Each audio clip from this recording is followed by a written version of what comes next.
আজকে আইসক্রিম এলো যেভাবে, এই বিষয়টি আমরা দেখব। আইসক্রিম এলো যেভাবে। আমি সঞ্জয়,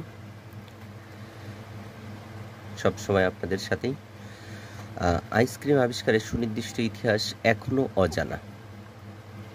অজানা। তবে আইসক্রিমের জন্মস্থান চীনকেই ধরা হয়। চীনের শ্যাং সাম্রাজ্যের 1600 থেকে 1046 খ্রিস্টপূর্বাব্দে বা পূর্বাব্দ সময়কালে আইসক্রিমের মতোই মহিষের দুধ, আটা এবং কর্পূর ব্যবহার করে বরফ দিয়ে তৈরি এক ধরনের খাবার প্রচলন ছিল। 27 খ্রিস্টপূর্বাব্দ থেকে 68 খ্রিস্টাব্দে রোমান সম্রাটেরা বরফ দিয়ে তৈরি এক ধরনের খাবার গ্রহণ করতেন। 200 খ্রিস্টাব্দে চীনে দুধ ও ভাত হিমায়িত করে এক ধরনের খাবার গ্রহণ করতেন যা আইসক্রিম বলে জানা যায়।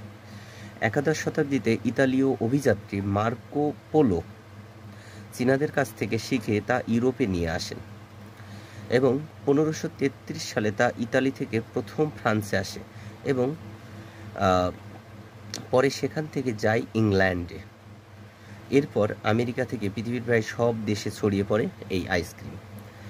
18 শতক পর্যন্ত আইসক্রিম ছিল অভিজাত শ্রেণীর প্রিয় ডেজার্ট, মানে খাবারের মেনু হিসেবে অভিজাত শ্রেণীদের ছিল 18 শতকে প্রিয় ডেজার্ট, এবং 19বিংশ শতাব্দীর মাঝামাঝি বাণিজ্যিক উৎপাদন শুরু হয়। এরপরে বিভিন্ন স্বাদের আইসক্রিম সারা বিশ্বে জনপ্রিয় হয়ে ওঠে। তো আইসক্রিম এলো যেভাবে, এই বিষয়টি আশা করি ক্লিয়ার হয়েছে। আমার প্রিয় দর্শকেরা, সবাইকে আন্তরিক শুভেচ্ছা ও অভিনন্দন জানিয়ে শেষ করছি। ধন্যবাদ।